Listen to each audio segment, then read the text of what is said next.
Nakombo tata mwana peli mosanto.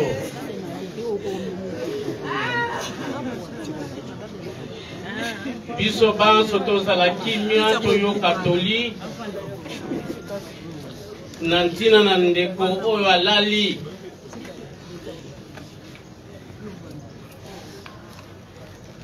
Tosengi tata Motei nzembo ya liboso kopesa biso nzembo ya bato banso. Papa Charles.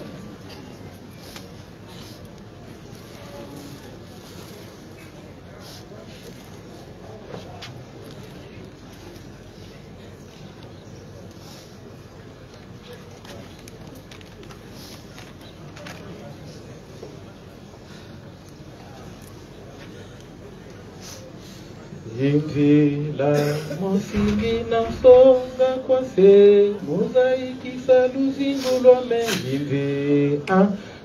Imvila mosingi na songa kwa se mozaiki saluzingo lome kama kutungi na fundiswa Inzila gina hukila, inzila gina hukila, inzila gina hukila. Mumbalino aluzingulwane, inzila gina hukila, inzila.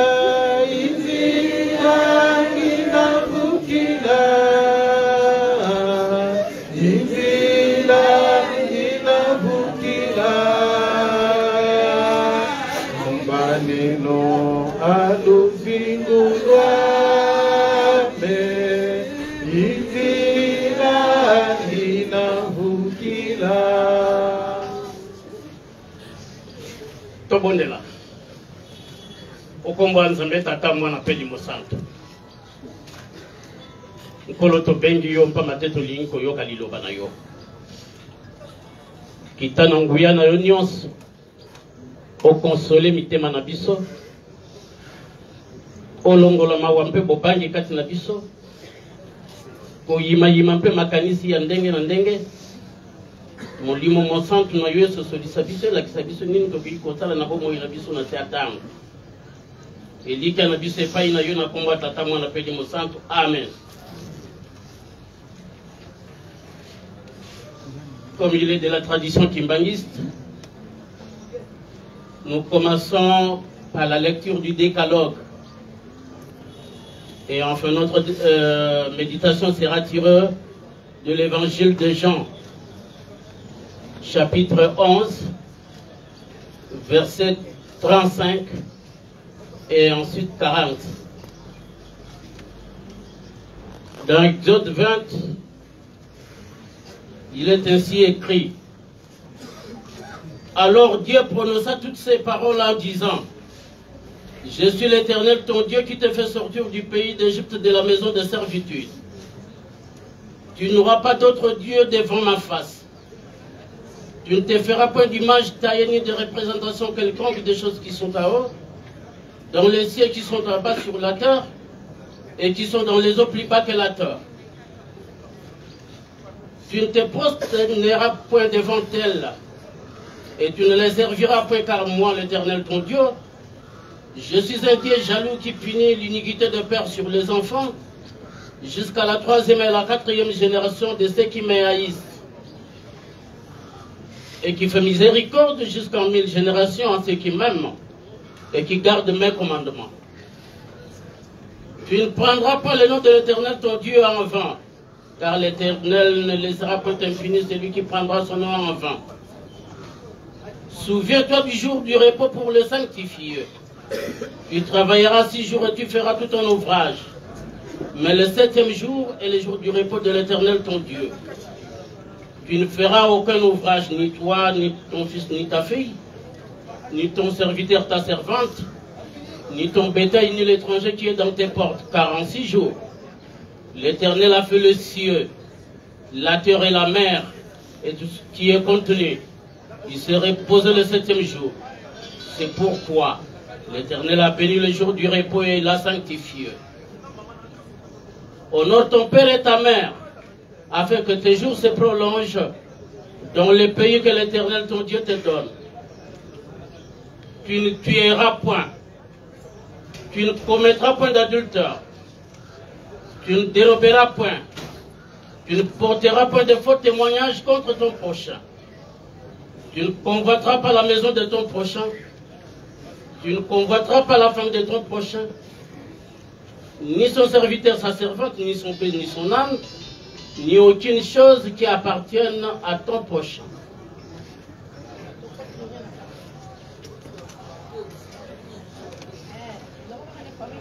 Évangile de Jean, chapitre 11, verset 35.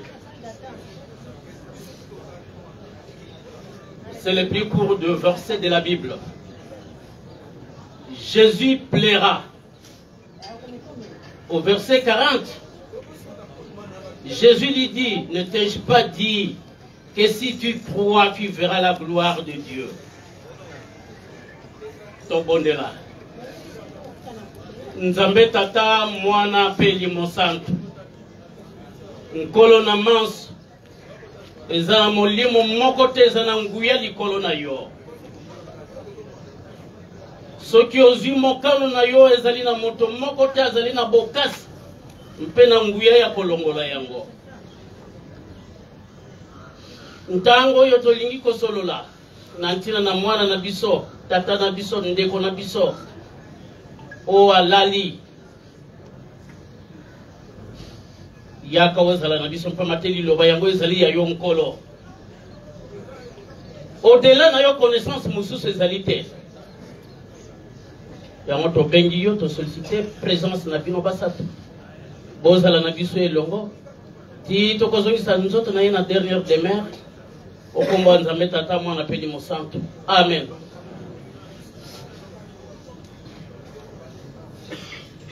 Tellement que tozali batu ebele, il y a un niveau ya ndenge na ndenge, toko préféré koloba na monoko yo communication ekoleka facile. Pamate, mokonzi monene ya Israël, Salomon alobaki, eleki malamu, okende bisika bazali ko sala matanga, kuna nde okozwa toli na ntina na bomoi na yo. Ke okende na ndako ya milangwa, kuna okende kokuta makamo ya mbindo, ya bosoto, makamo ya ndenge na ndenge, oyo ezali ya kitoko te. Biso banso toyawa, oui, Bakor Zanango et Belé, mais dans le contexte, c'est Papa Rocky qui nous a invités. Naïbi que na mitema na biso banso. Etondi na mawa, etondi na bobangi. Etondi na ba questionnement ya ndenge na ndenge pourquoi Rocky akei na ngongoyo. Il ne fallait pas. Pona nini kaka Rocky. Baye bazalaki liboso awa. Tomekaki koloba. Na koro ekei. Je ne suis pas aumônier mais on m'a sollicité. Tolobaki na Job 14. Job azali koloba na bandeko na ye. Parce que azalaki mozwi. Et que bomengo na ye nyonso na bana perdre bango. Babani ko pesa ye batoli ya ndenge na ndenge. Et que awanga na nzambe. Et même mwasi na ye na ndako. Abanaki komona Job lokola ridicule. Na bampasi onyon se frappé biso yo kangemi kaka na nzambe oyo. Mes réponses il y a Job dans chapitre 14 verset 1er au 4e verset à lobaki boye. Mutu nyonso abotami na mwasi. Moto nyonso o abotami na mwasi suka na ye ezali liwa. Akokani na flair. Oy bimi na tongo na kitoko nyonso kasi na mpopwa alembi wana eyano Job apesaki na bandeko o bayaki na toli ya mabe eke awanga na nzambe alanda oyo bango bazali koloba. Est-ce que mwasi asalaki mabe pona nini alobaki likamo ya ndenge wana? Oui, pour d'autres traditions chrétiennes bamangoma mususu bakolobaka ete liwa ezali lifuti ya masumu pamate mutu ya yambo pe asumukaki ezalaki mama enkolo alobi na nzela na yo kobota na mpasi elokolo boki mopeko bokozonga na mabele bisika wapi bino bowutaki. Mais il y a encore une autre assurance. Donc, on connaît ce voyer. Après, si biso assurance était non. Il y a solo liwa ezalina ye kolongola liwate. Kasi mitema na bino yo ki samampasi te. Ye mutu azali nzambe. Apota mi pe na ba condition biologique lokola biso. Mais azalaki nzambe. Alobi na batu boye. Il a fallu biso to kufa. Mais il y a koufi na place na biso. Andimi ba humiliation nyonso jusque na crucifixion. Avant kende alobi na bayekoli. Mitema na bino yo ki samampasi te. Soki na kei na ndako ya tata na kobongisa bisika bongo na koya kozwa bino pamba te sika ngai na kovanda bino bovanda. Voilà les deux textes est commis presque en opposition. Oh, il y a Jésus à son père, c'est assurance qu'il est le chemin et il est la vie. Oh, il y a ça qu'on dit meraye à cause de la pomme. Il y a un autre temps qui est dans mon canal dans Jean chapitre 11 versets 35 et 40. Il s'agit d'un homme, d'une famille. Il y a Lazare, Marthe et Marie. Pendant le ministère terrestre, il y a Jésus. Et à chaque fois que Jésus passait par là, famille wana bazoko yamba Jésus. Bazoko sepelisaye.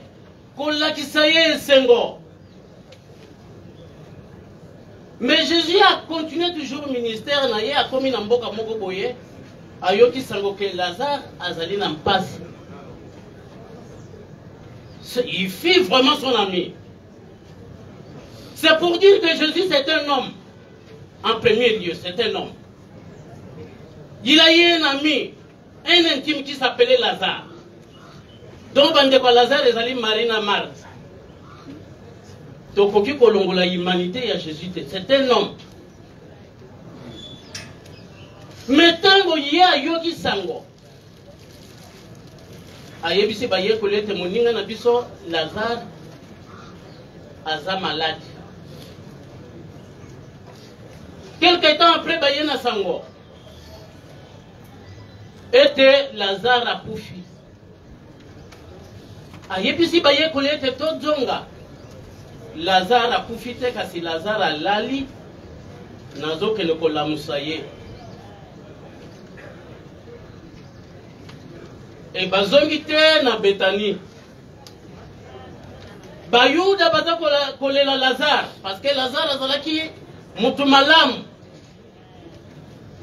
Et bato ba approcher ba juif. Tango ba moni Jésus azali koyana ba disciple. Marthe a telemi na rencontre ya Jésus. Ah nkolo soki ozalaki awambe moninga na yo akufite. Histoire de Yebi Yango. Mais si Kabisu Totani dans verset 35, Jésus a tout ni boche et wapi. Dans la moni attitude yabatu. Jésus a l'éli. A l'éli ponanane et ponanine. Et après a tout ni boche et wapi. Balobi lilita ezali kuna alobi to kende kaka Marthe ndeko ya Lazare alobi men Seigneur ça fait déjà 4 jours abani ko bimisa solo alobi to kende tango bakomi esika libulo ezali alobi bolongola libanga Marthe azo continuer toujours na ko persister na toute na ye. Nde verset 40 Nkolo alobi na ye nayebisaki yo to nalobaki na bino oyo nyonso akondimela ngai akomona nkembo na Nzambe parce que nazali kufa mpe bomoi nazali lisekwa nazali penzela batata ba mama Jésus a dit qu'on a sa affection. Oyo azalaki na yango et pas ya Lazare. Parce que pendant son ministère terrestre, ba accompagner qui est, ba soutenir qui est, ba yama qui est. Libota wana ya Lazare na bande kona emi balé Marina Marthe ba tonda ki na bolingo. À cause de cette compassion, cette triste nouvelle. Maintenant, Jésus, maintenant, il sort de son humanité pour nous dire ça. Voilà les deux dimensions de Jésus. Liboso a sonori na bango en tant que bac. Mais si vous avez ko yebisa bango, n'est-ce pas na yebisa kibino? Oyo nyonso kondimela ngai. Ata kufi akomona nkembo na Nzambe pa matin nazali nzela nazali bomoi nazali lisekwa et c'est-à-dire la mort est engloutie dans Jésus. Jésus a absorbé la mort, il a triomphé sur la mort et liwa etikala ki lisusu punition te etikala ki condamnation te et comme victoire ya moto na se ya tango. La mort est comme une nzela. Oyo yo ke lokozwa esika na ndako ya tata. Épouse esika na ndako ya tata. Bien qu'il y a quelqu'un qui a supporté nos fardeaux, après ça qui ba condition ba exigence. Aya ki kolongola mobeko te. Ce qui totangi na mokana na Matthieu.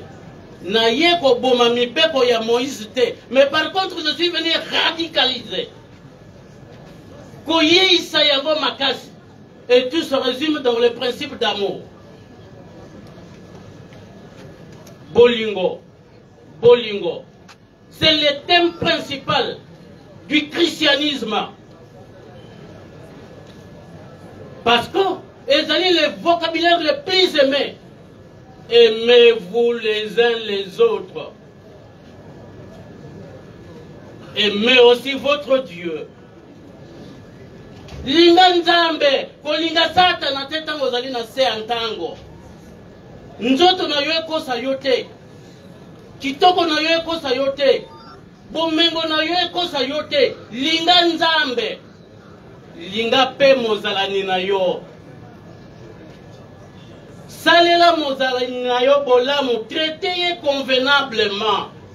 C'est l'image de Dieu. Tango ozali kosala mona mozalani na yo, ozali kosala epai na nkolo. Raison pour laquelle Jésus a pleuré, atalaki bolamu nyonso famille ya Lazare. Na bandeko na yemi bale basalelaki. Et il a pleuré. Parce que comportement na bango et serviraki de leçon. Ce qui tokei na Matthieu 25, verset 33, 40 suivant. Nkola lobi, ndenge bakosambisa mokili. Maître akoya lokola berger, akokabola. Kote ya loboka mobali, ba meme, loboko ya mwasi, bataba. Voilà l'énoncé ya mot. Et yango nde ezali pe objet ya jugement, ya condamnation. Akoloba na bataba nazalaki na mokili. Bolumu bolakisaki ngai te, na nzala boleisaki ngai te, na posa ya mai bomelisaki ngai te, na hôpital boyaki kotala ngai te, na batuni nkolo. Na ntango nini tomonaki yo na bakondition wana nyonso. Alobi ntango bosalaki yango te na bandeko na bino, ba frère na bino na ba sœur na bino, bosalaki yango epai na ngai. E atali ba meme alobi bozali digne ya koherite bokonzi ya Satan Nzambe mpama te nazalaki malade. Oyaki kotala ngai nazangaki elamba bolakisaki ngai nazalaki nzala boleisaki. Seigneur, quand est-ce que nous t'avons vu dans toutes ces conditions? Alobi tango bosalaki yango na bandeko na bino, ba proche na bino, ba voisin na bino, bosalaki yango epai na ngai maître na bino. Et vous êtes digne de mériter le royaume des cieux. Rokito yebiye moto ya bolingo, moto ya batu ndenge tokolobaka. Moto ya kanda na batu te, père social. Yango bisu to yao. Est-ce que yo pe ozali père social, to mère social?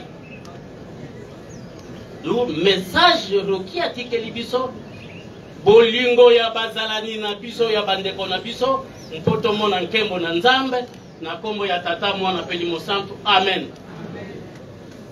Tobondela.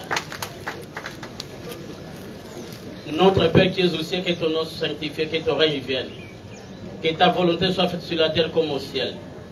Donne-nous aujourd'hui notre pain de ce jour. Pardonne nos offenses comme nous aussi pardonnons à ceux qui nous ont offensés. Ne nous soumets pas à la tentation, mais délivre-nous du malin. Car c'est à toi qu'appartient dans tous les siècles le règne, la puissance et la gloire. Au nom du Père, du Fils et du Saint-Esprit. Amen.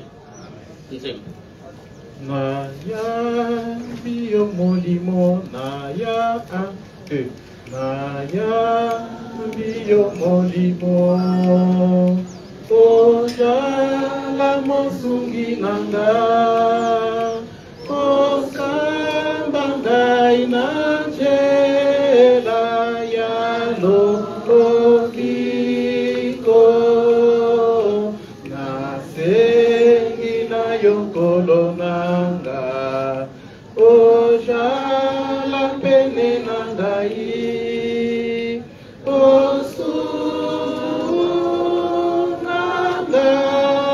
na etumba ya mabe mayaki yo molimo ojala mosungi nanga okambanga inanjela ya logiko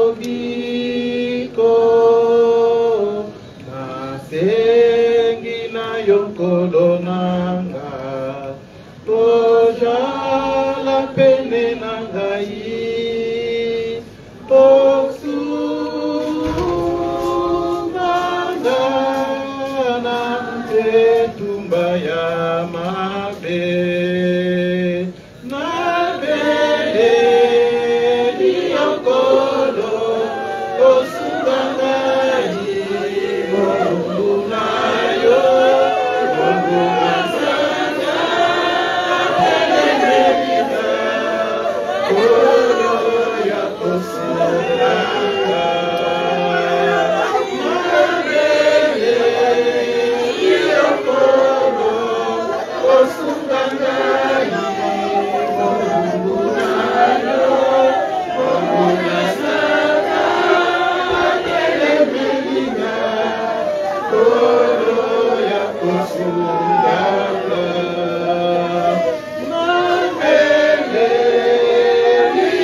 Kasi exhortation à la ici aussi là. Dans le programme de Tzo qui est dans l'Ombangu, vous avez biographie et puis recueillement dépôt des gerbes de fleurs. Vous savez qu'on voit la liste des gerbes de fleurs. Le temps ils ont beaucoup fait. Tu as enregistré qu'à juste là 10. Bah on va dans la lundi. Ceux qui t'ont stoppé, tu reçois recueillement dans le cimetière. Voilà. Pour la biographie, il y a un Totanga Sikoyo.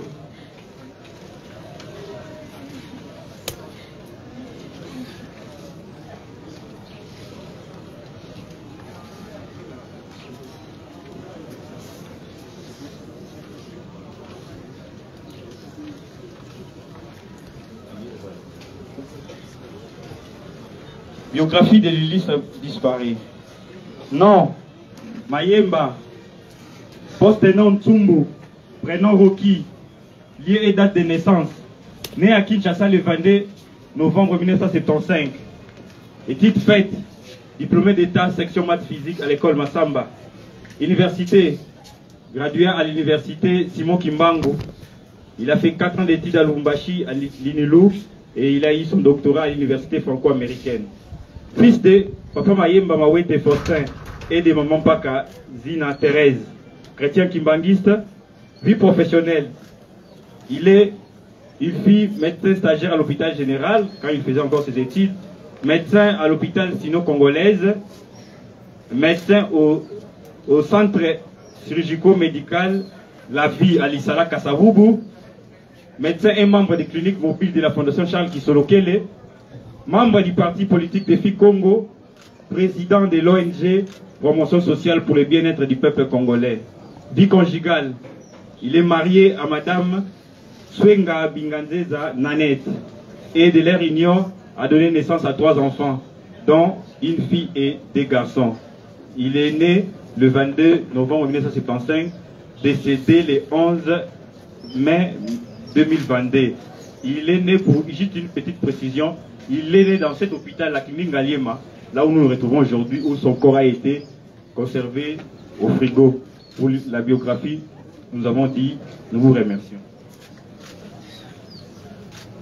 On passe vite à niveau, il y a le recueillement et dépôt, il y a gerbe de fleurs.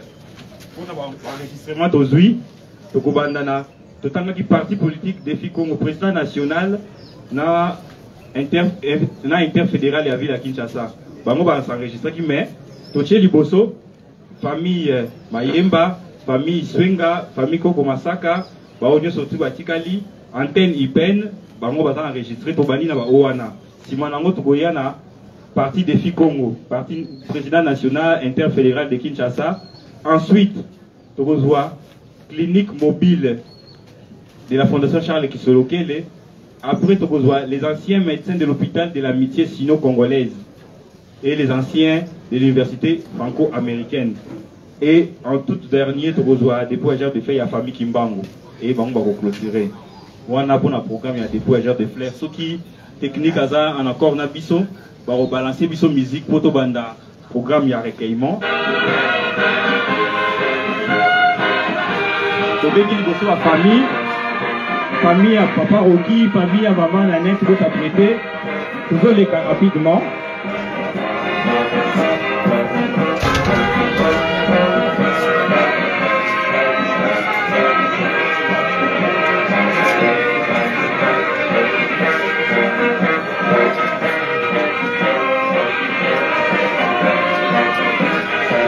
Donc tous les cas, on va aller presque au temps de Combo, tous les cas. Quand aussi ça va plaire, vous profitez bien à vous. Oui.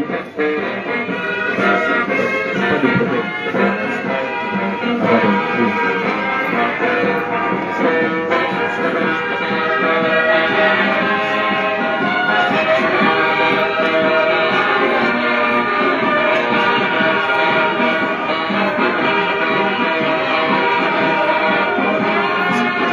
Quand on a entré, on a beau aider biso, on a battu au côté wana, on a côté baleki, on a continué puis va bima. Donc c'est un truc qui volait qui liboso, aussi bas cercueil été. Les gens qui veulent manger dans ma casse, mais aussi bas cercueil été. Donc on va aller plus au déjà koleka. Famille Mayemba, famille Swenga, maman Nanette, la défunte a allé na fleur na bana, on va go banda liboso. si ma famille est lundi, après tu rejoins l'église, tu rejoins parti politique, tu rejoins médecin, tu rejoins clinique la vie à l'Isala, famille Tendapé, et bon maman.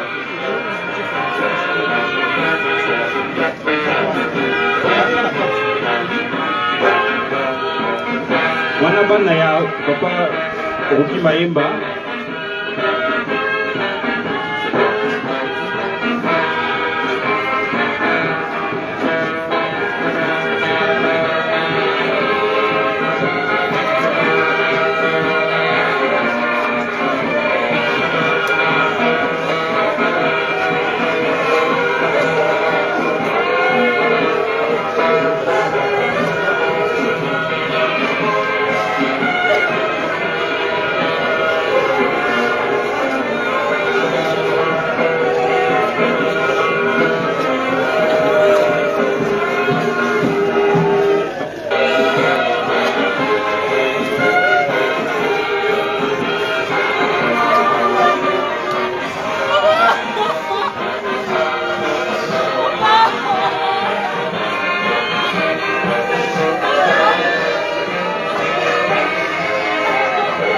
famille à Papa Roki Mayemba, les enfants et leur mère.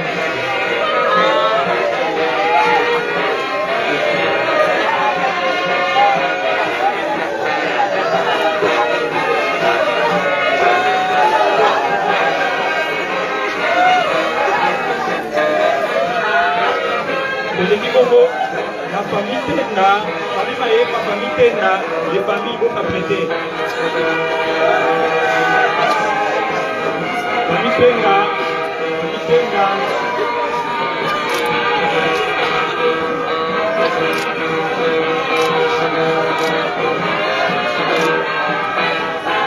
S'il te plaît, bateau, vas-y, non, on a besoin de l'espace, pardon.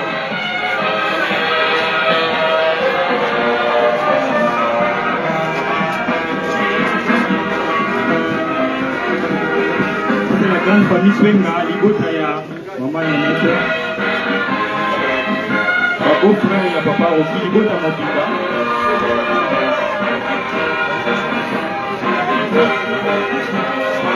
Famille Ten, la somme de la livrée.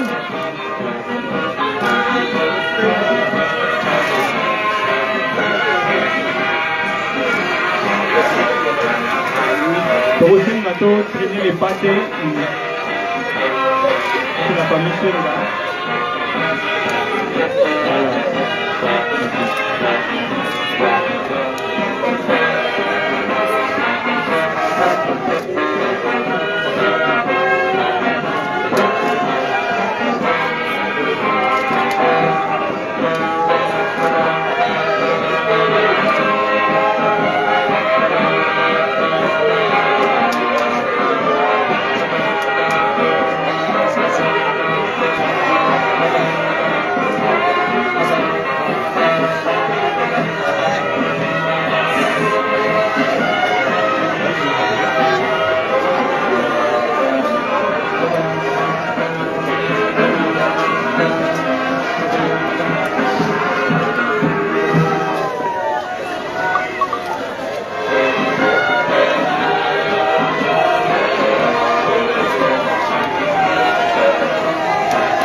Famille Tenda, famille Papa Toussaint Bobongama, puisque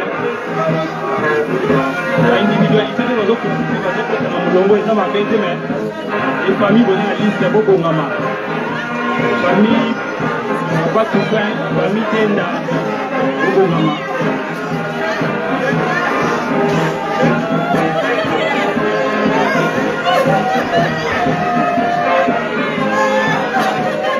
On a famille Tenda. Famille Tenda.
avec ma maman s'il vous plaît.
ceux qui sont à partir de Congo, ceux qui vont aller qui vont aller qualifier sur ces pour tous qui ont musica. Parce que ceux qui ont des Congo, ceux qui vont aller qui, ceux qui sont là.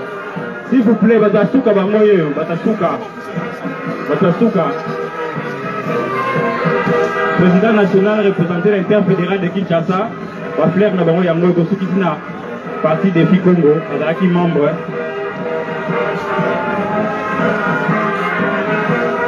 De ceux qui sont là.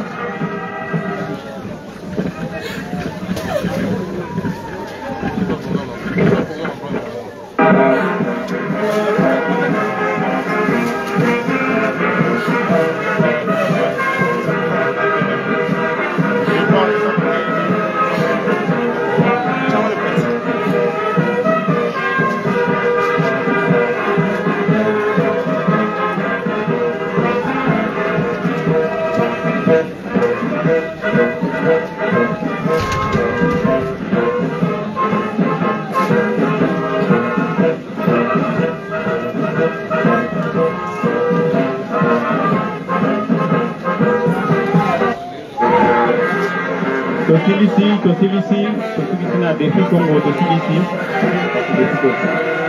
Musique s'il vous plaît.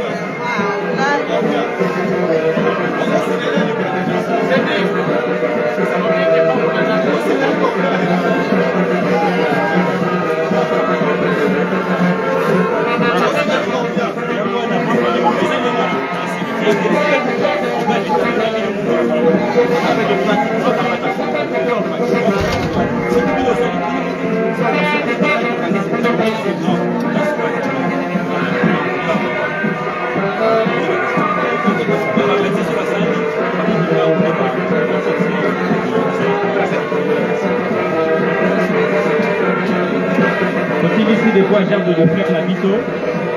Maman il y a Chris qui bandit là. Musique ici.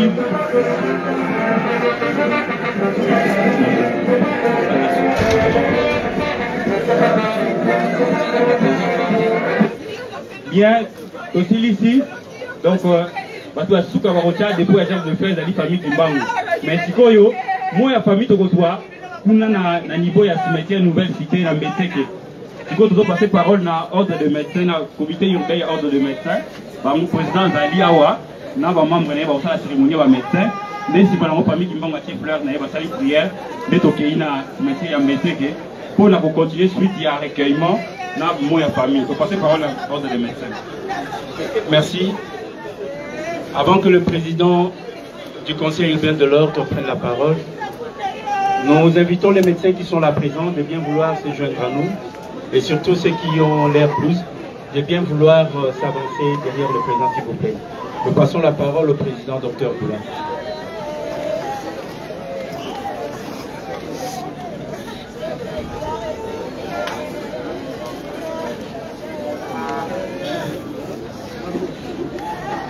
Mesdames, Mesdemoiselles et Messieurs, en vos titres et rangs respectifs, tout protocole observé.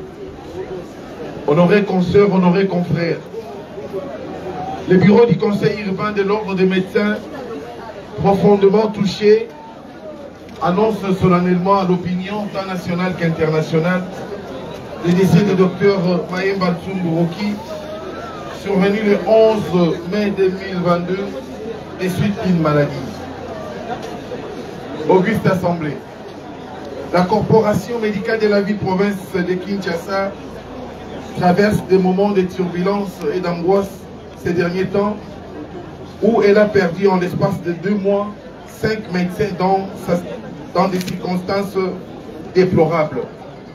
Situation jadis impossible.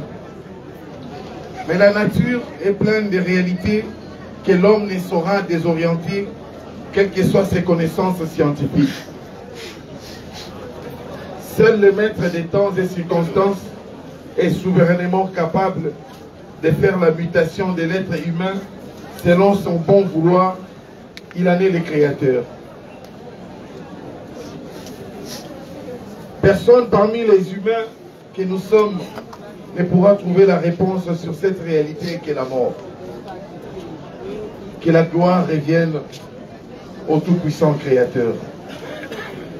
Chers membres de la famille biologique de l'illustre disparu, le bureau du Conseil urbain de l'Ordre des médecins compatit très sincèrement à ces malheurs qui vous frappent, ayant arraché à votre affection cet être si précieux, ces maris tendres, ces pères très attentionnés, ces dignes fils en qui vous avez certainement placé confiance afin de relever plusieurs défis majeurs au sein de votre famille.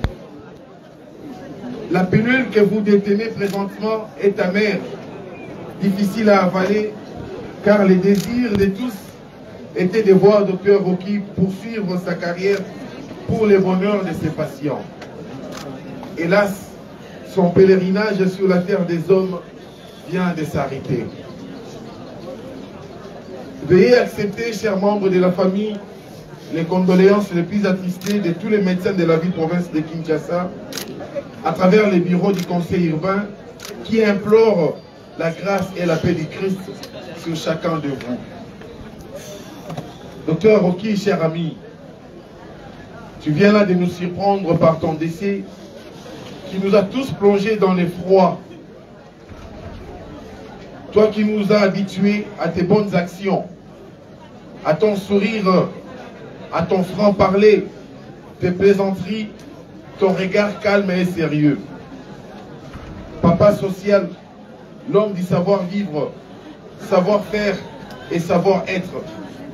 Tu es parti au moment où tes collègues de service, ta famille, tes amis, ainsi que tes patients avaient encore grandement besoin de ta présence parmi eux. Tu n'avais pas été seulement aimable envers ta famille, mais aussi et surtout envers ta corporation, toujours prêt à rendre service. Docteur Roki, reçois à titre posthume cette blouse blanche que t'offrent tes compagnons de lutte, pour qui ta présence était d'une grande importance. Que la terre de nos ancêtres te reçoive avec douceur. Adieu, docteur Roki. Adieu, cher ami. Adieu, papa social. Repose dans la félicité éternelle. Je vous remercie.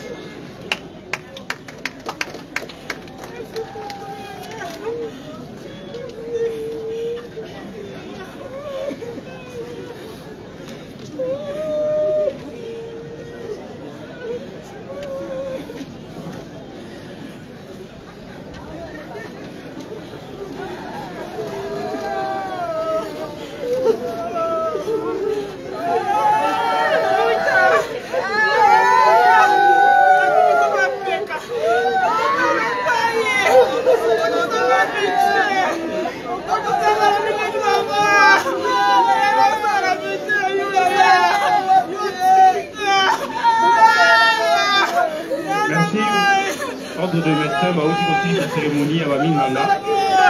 Ce qui va bimi, les sociétés qui ont des voyages de faire la famille Kimbangu, prière pour le départ dans le cimetière et la métier de nouvelle cité. On est à sortir au médecin.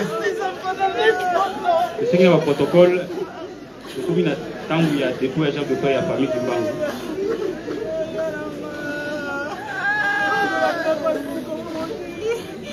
La cimetière réclamait qu'on continue, mot de la famille, de la veuve ou soit. Et puis cérémonie d'inhumation par le pasteur.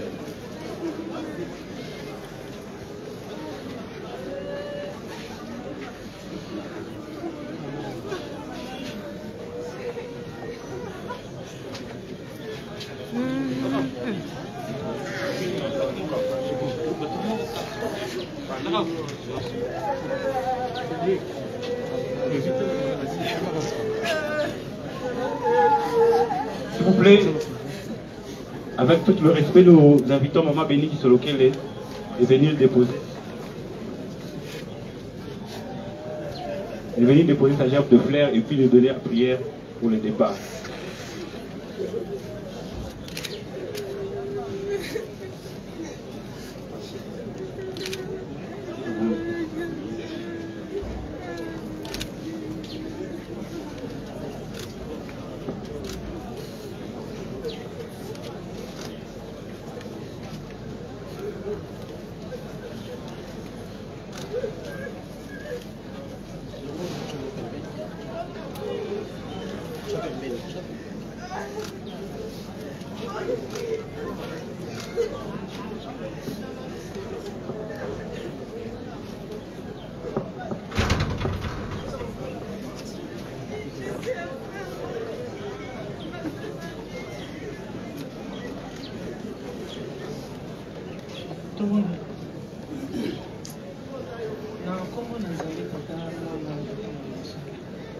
Nzambe na biso na ndoto peso merci papa na pe malabo na pesi biso na biso na ko Nzambe na mawa tout humilité tu biso na ko se na bisi ntima na mai to sali to lobi to simbi to mati consciemment et inconsciemment papa to sali na nzambe biso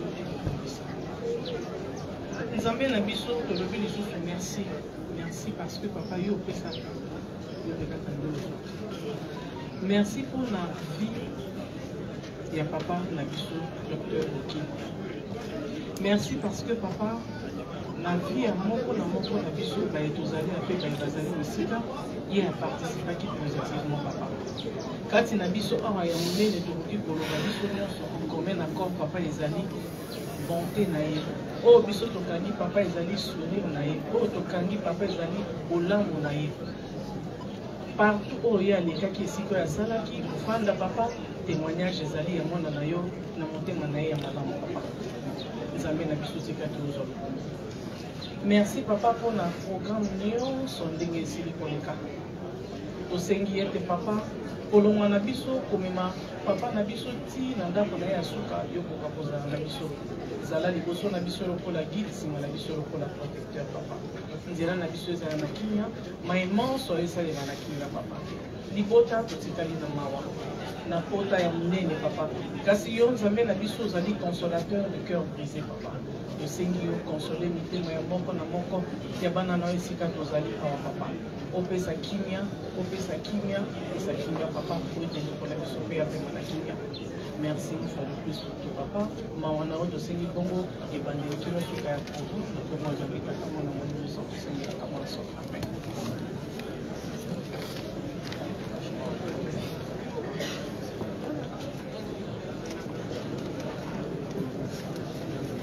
Nous invitons le collègue médecin pour la levée du corps. Oui, permet. Okay. Les médecins pour la levée du corps, le collègue médecin. Le corbillard déjà il peut déjà prendre la place. Chauffeur, il y a corbillard au pouce à la liboso, au pouce à la lever à corps à la minute.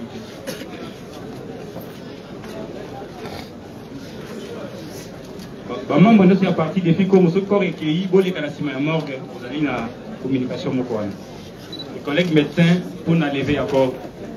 Corbillard.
Trop bien, on t'entend.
faire déjà, t'es bébé.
D'accord.